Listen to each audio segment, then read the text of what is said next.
বাবা রিক্সা চালাতো। আমার বয়স যখন 9 বছর, তখনই মা চলে গেল 7 দিনের জ্বরে। ডাক্তার বলেছিলেন ওষুধ লাগবে 400 টাকা। বাবার পকেটে ছিল মাত্র 40 টাকা। সেদিন রাতে বাবা অনেক কষ্ট করেও টাকা জোগাড় করতে পারেনি মাকে বাঁচাতে। কখনো নিজের জন্য কিছু কিনতো না, ছেঁড়া জুতো পরে রিক্সা চালাতো। আমি রাগ করতাম, বাবা তোমার পা কেটে যাচ্ছে না, নতুন চটি কেনো না কেন? বাবা হাসতো, বলতো তুই আছিস, এটাই আমার নতুন চটি। ক্লাস 5-এ আমি ফার্স্ট হলাম। প্রাইজ দিল একটা নতুন ব্যাগ আর এক জোড়া জুতো। জুতোটা আমার পায়ে হলো না, বেশ বড় ছিল। বাবা সেদিন রাতে জুতোর ভেতর কাগজ ন্যাকড়া গুঁজে দিল, বলল বড় জুতোই ভালো রে, পা বাড়বে দিনে দিনে, স্বপ্নটাও কখনো ছোট রাখিস না। আমি লজ্জা পেতাম বাবাকে নিয়ে। স্কুলের বন্ধুদের বাবা অফিস যেত স্যুট টাই পরে, আমার বাবা ঘামে ভেজা গেঞ্জি পরে রিক্সার হ্যান্ডেল ধরত। পা দুটো ধুলোয় মাখা, চটি ছেঁড়া, আঙুল বেরিয়ে থাকতো। উচ্চ মাধ্যমিকের পর আমি কলকাতায় চান্স পেলাম ইঞ্জিনিয়ারিংয়ে। বাবা ভিটে জমি বন্ধক দিল, এটাই শেষ সম্বল ছিল।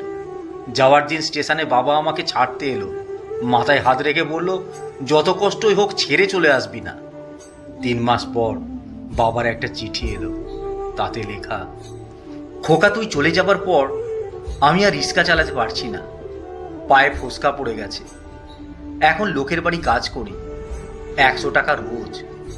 তুই ঠিক মতো লেখাপড়া করিস, যখন মনে হবে আর পারছি না, তখন আমার চটিটার কথা মনে করিস। দেখেছিস তো, ওটা ক্ষয়ে গেছে কিন্তু পুরো ছিঁড়ে যায়নি। আমিও তোর জন্য ক্ষয়ে যাব, কিন্তু ছেড়ে যাব না। তুই শুধু থামিস না বাবা।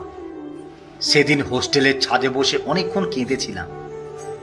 সেদিন বুঝেছিলাম পৃথিবীর সবচেয়ে দামি ব্র্যান্ডের জুতো আমার বাবার ছেঁড়া চটির সমান হতে পারে না, কারণ ওই চটির প্রতিটা কোণায় একটা সন্তানের স্বপ্ন সেলাই করা আছে।